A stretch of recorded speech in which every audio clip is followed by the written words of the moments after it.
Hello and welcome back. This is Michael, and this is Michael Reed. And as always, I just want to say a quick thank you. Thank you for being here. Thank you for giving me your time, and thank you for choosing. Hello and welcome back. Choosing uh, to be here over comfort. And if you are new here, welcome. And if you've been with me on this journey for a while now, um, you already know what this channel is about. It's not entertainment. It's not. Uh, uh, this is education for the soul, and this is discipline for the mind. I'm just setting everything up. If you could, please give me an indication, please, just to let me know how the sound is coming through. I would really appreciate that. Yeah, thank you so much. This is training for life. And before we begin, please take a moment to like this video, share it with someone who needs it, and subscribe to the channel. It helps this message reach people who are searching for direction, clarity, and purpose. I genuinely see this as an honor, no pun intended, to be able to own this book, study it deeply, and share it with you. And every time I open it, I'm reminded that these principles are bigger than me.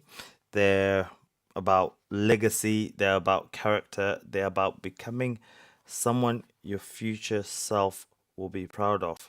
So, before we go into chapter 8, I want us to pause for a moment.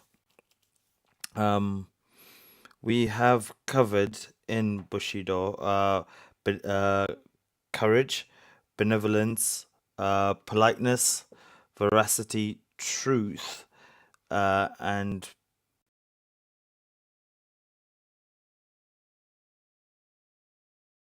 applying these, not just listening to them. You will have noticed somewhat of a change, somewhat of a shift. Your awareness will be a lot different. Your standards would have changed, and your tolerance for nonsense. You basically just you will not have a tolerance for nonsense.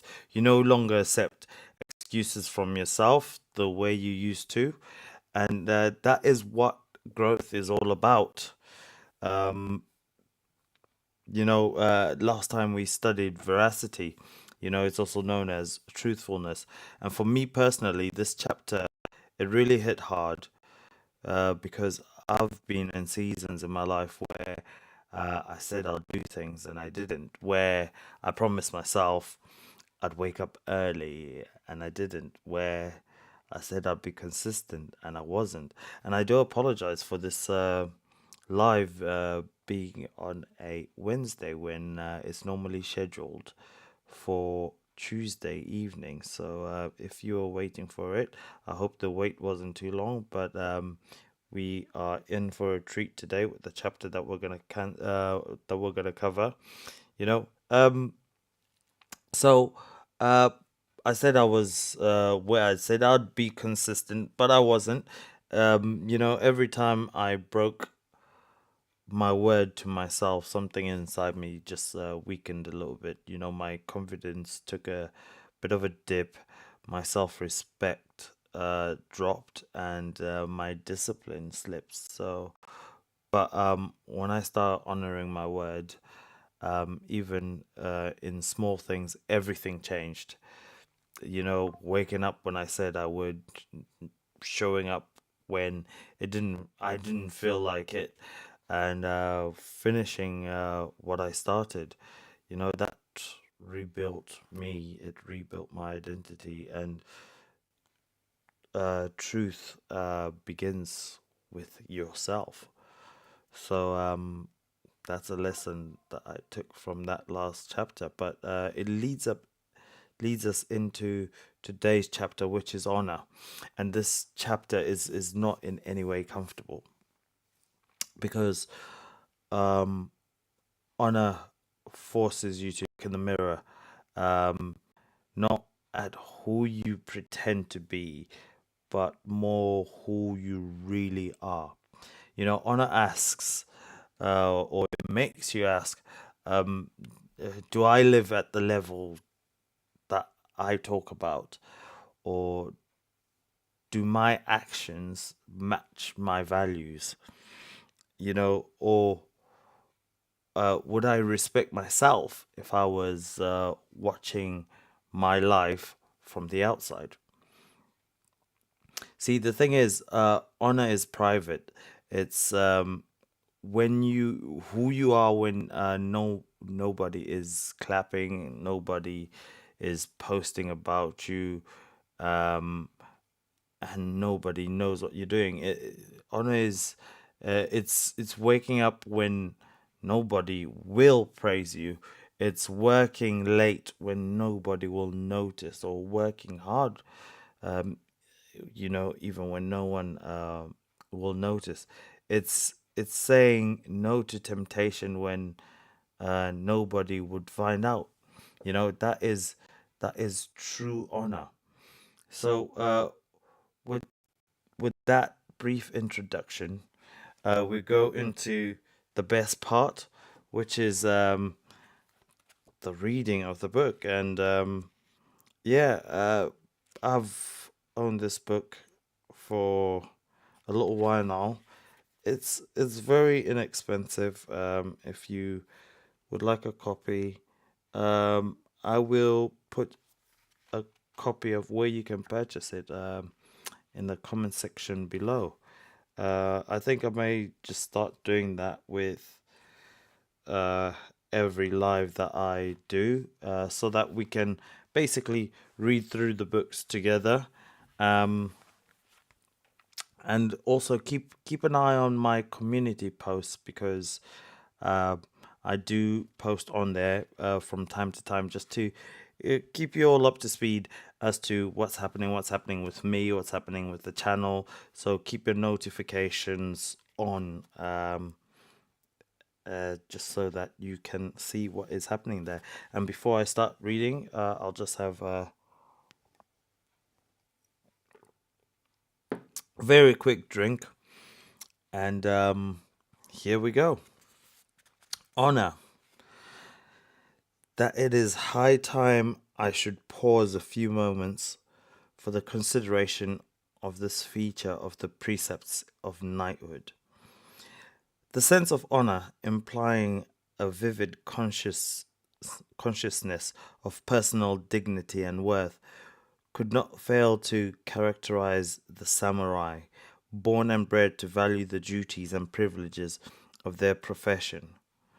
Though the word ordinarily given nowadays as a translation of honor was not used freely, yet the idea was conveyed by such terms as name, nenmoku, countenance, gaibun, outside hearing, reminding us respectively of the biblical use name, of the evolution of the term personality from the Greek mask, and of fame.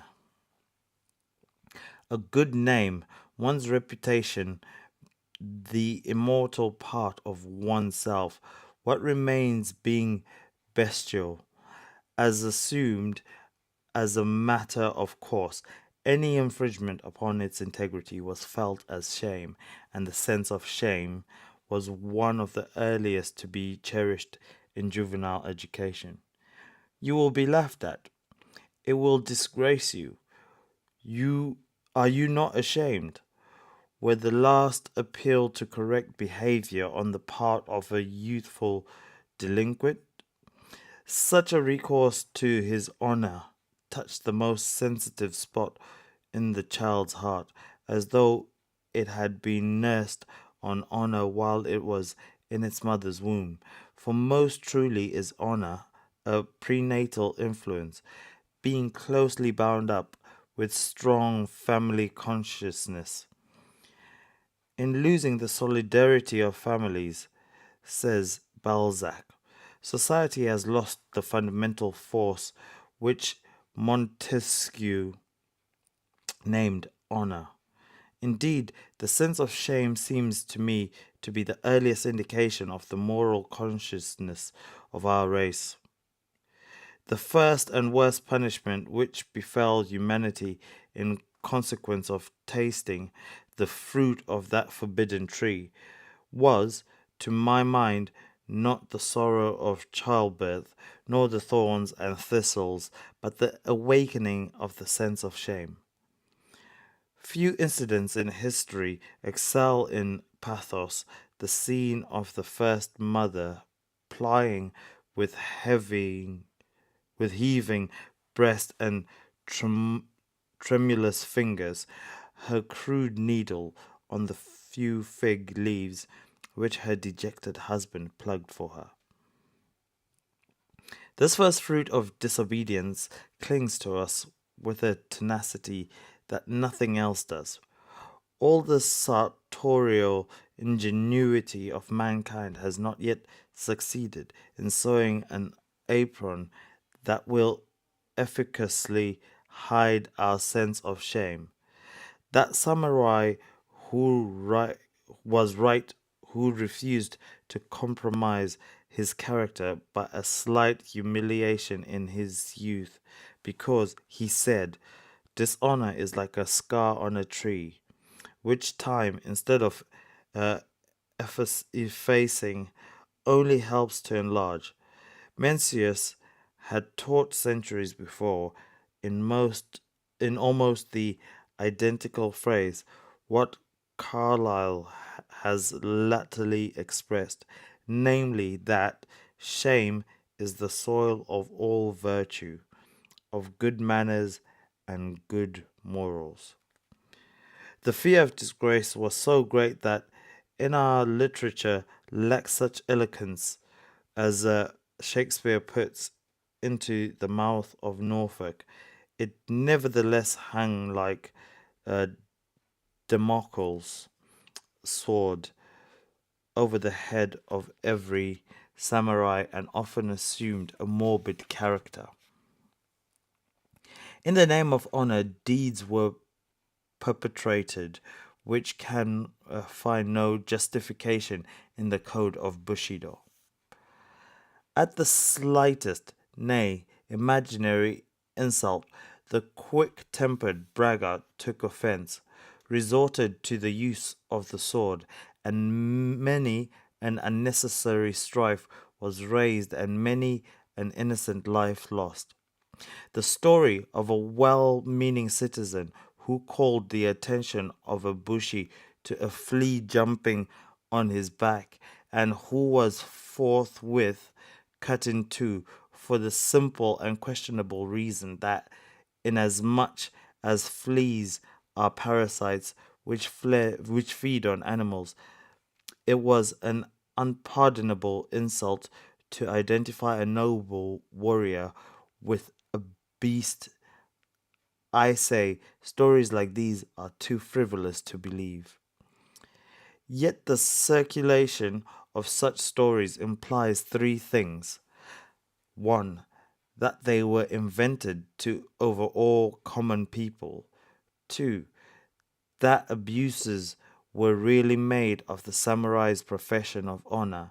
And three, that that a very strong sense of shame was developed among them. It is plainly unfair to take an abnormal case to cast blame upon the precepts, any more than to judge of the true teaching of Christ from the fruits of religious fanaticism and extravagance, inquisitions, and hypocrisy. But as in religious monomania, there is something touchingly noble as compared with the delirium tremens of a drunkard. So in that extreme sensitiveness of the samurai about their honor do we not recognize the substratum of a genuine virtue? The morbid excess into which the delicate code of honor was inclined to run was strongly counterbalanced by preaching magnam- magnanimity and patience. To take offense at slight provocation was ridiculed as short tempered. The popular adage said, "To bear what you think you cannot bear is really to bear." The great Ieyasu left to posterity a few maxims, among which are the following: "The life of a man is like going a long distance with a heavy load upon the shoulders. Haste not. Reproach none, but be forever watchful of thine own shortcomings. Forbearance is the basis of length of days." He proved in his life what he preached. A literary wit put a characteristic epigram into the mouths of three well-known personages in our history. To Nobunaga he attributed, "I will kill her if the nightingale sings not in time." To Hideyoshi, "I will force her to sing for me."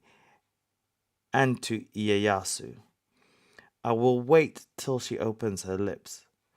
Patience and long suffering were also highly recommended by Mencius. In one place he writes to the effect, "Though you denude yourself and insult me, what is that to me? You cannot defile my soul by your outrage." Elsewhere he teaches that anger at a petty offense is unworthy a superior man, but indignation for a great cause is righteous wrath.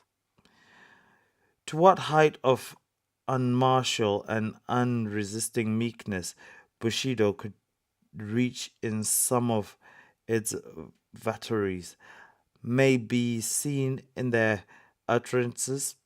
Take, for instance, the saying of Ogawa, "When others speak all manner of evil things against thee, return not evil for evil, but rather reflect that thou wast not more faithful in the discharge of thy duties."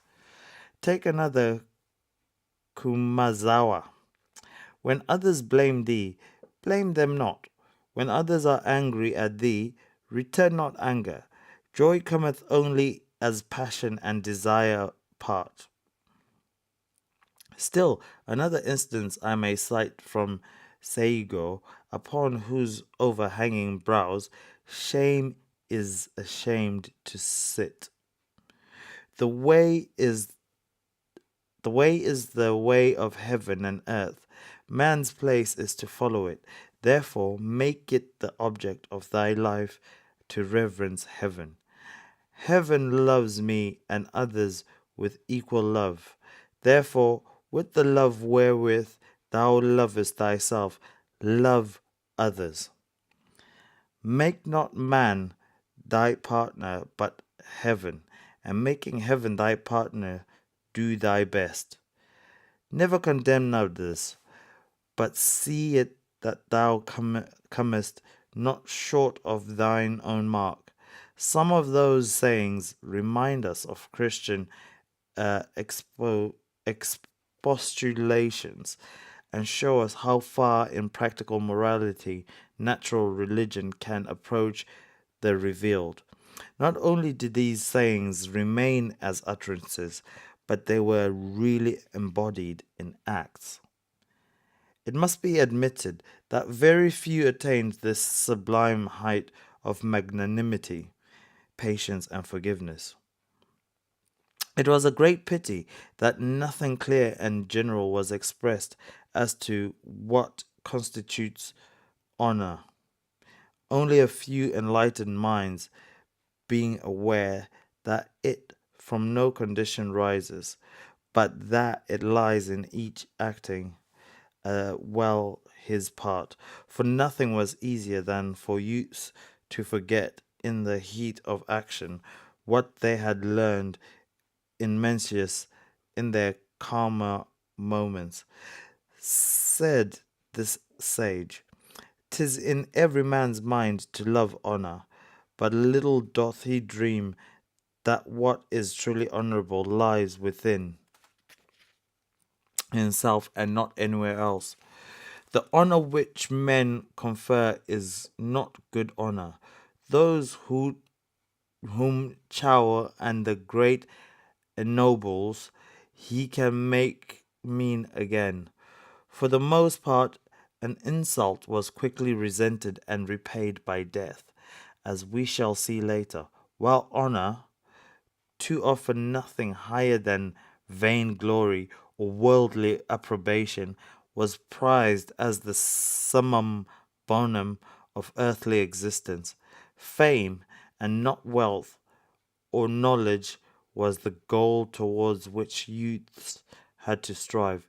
Many a lad swore within himself as he crossed the threshold of his paternal home that he would not recross it until he had made a name in the world. And many an ambitious mother refused to see her sons again unless they could return home, as the expression is, comparisoned in brocade. To shun shame or win a name, samurai boys would submit to any privations and undergo severest ordeals of bodily or mental suffering. They knew that honor won in youth grows with age. In the memorable siege of Osaka, a young man of Ieyasu, in spite of his earnest entreaties to be put in the vanguard, was placed at the rear of the army. When the castle fell, he was so chagrined and wept so bitterly that an old counselor tried to console him with all the resources at his command. Take comfort, sire, said he, at thought of the long future before you.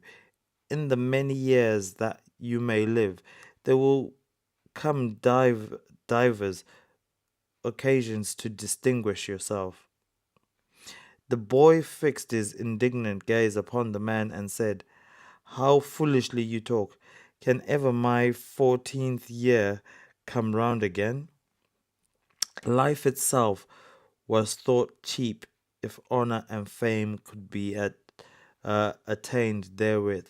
Hence, whenever a cause presented itself which was considered dearer than life, with utmost serenity and celerity was life laid down, and of causes in comparison with which no life is too dear to sacrifice was the duty of loyalty." Wow.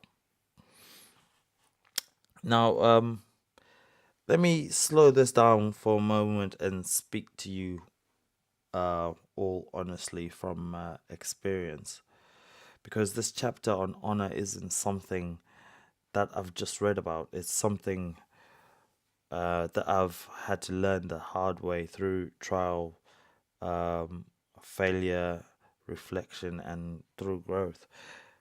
There are some seasons in my life where my intentions were good, but my consistency wasn't.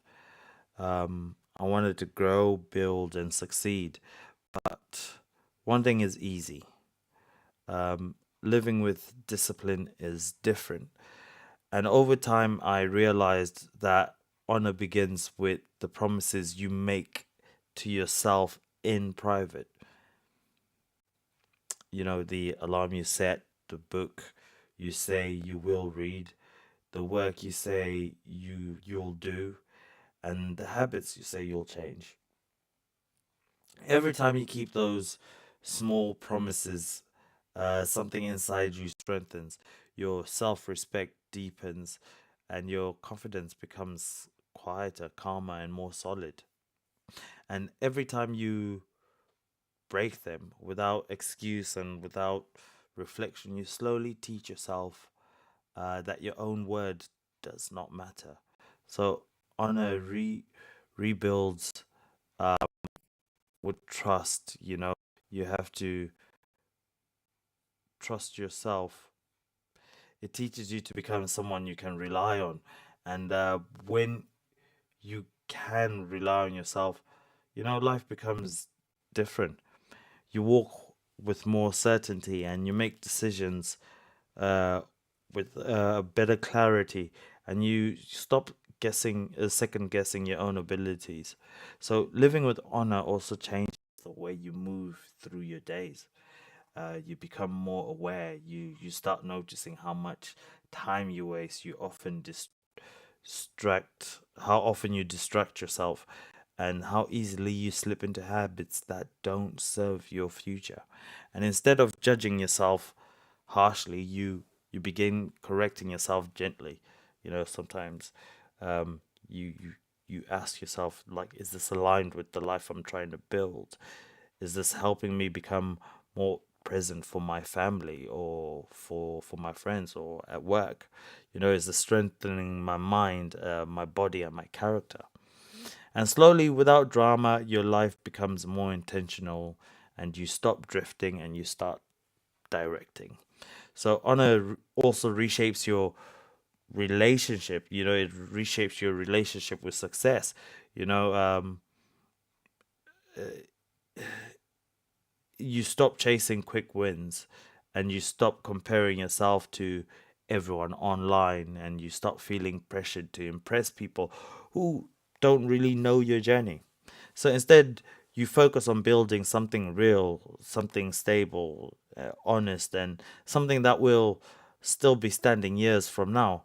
You learn that reputation is more valuable than attention, that trust is more powerful than hype, that consistency will always outlast talent. And that kind of success feels different. It feels quite peaceful. And it also changes the way you treat your health and your energy. You begin to understand that burning yourself is uh, is not strength. Ignoring your body is not discipline, and running on empty is not dedication. So honor teaches you that your body is the foundation of your mission.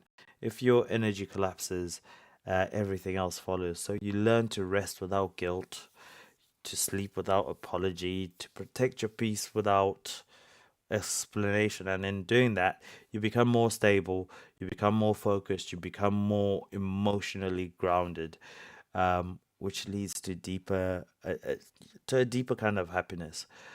Uh, you know, Over time, honor also transforms the way you think about money and wealth. You stop looking for shortcuts, and you stop chasing fast results, and you stop building unstable foundations. Instead, you commit to learning, to improving, to creating value. So day after day, month after month, year after year, uh, slowly, quietly, wealth begins to grow, and not just in your bank account, but in your confidence, in your options, in your freedom. And that's where real prosperity lies. So honor also opens your heart to selflessness, and you begin to realize that life is not just about what you accumulate, but about what you contribute.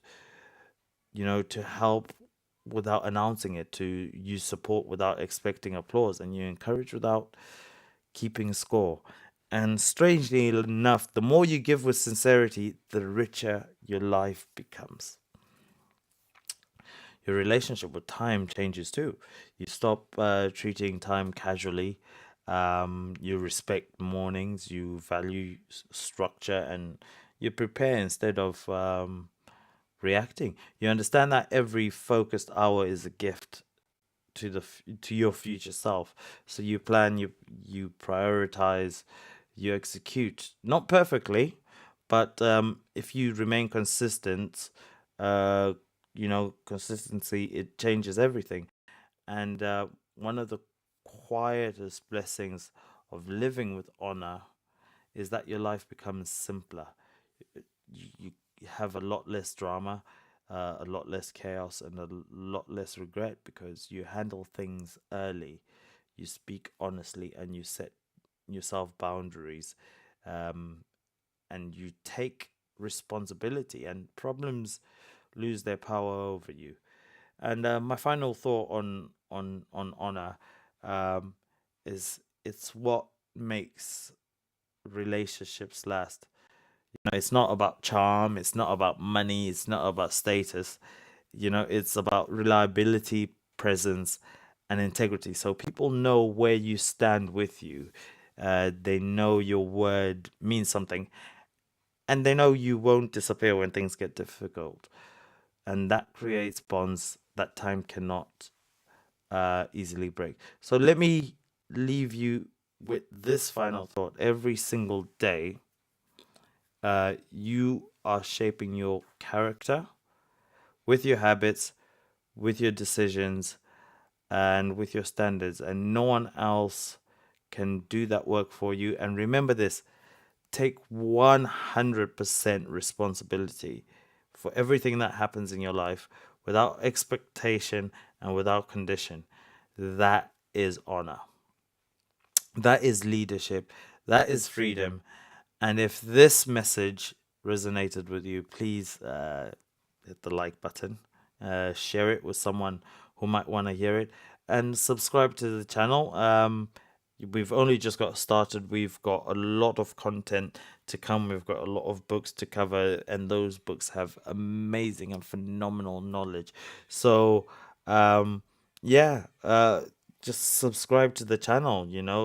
Click that notification bell so that you're notified of any upcoming live streams and of uploads, which I will be doing very soon. I'm just trying to figure everything out at the moment, and come up with a format which works best for me and works best for you. Um, and tell me in the comments below, what does honor mean to you at this stage in your life? So I will see you in the next chapter. So stay disciplined, stay conscious, and stay honorable. So I will catch you all on the next one.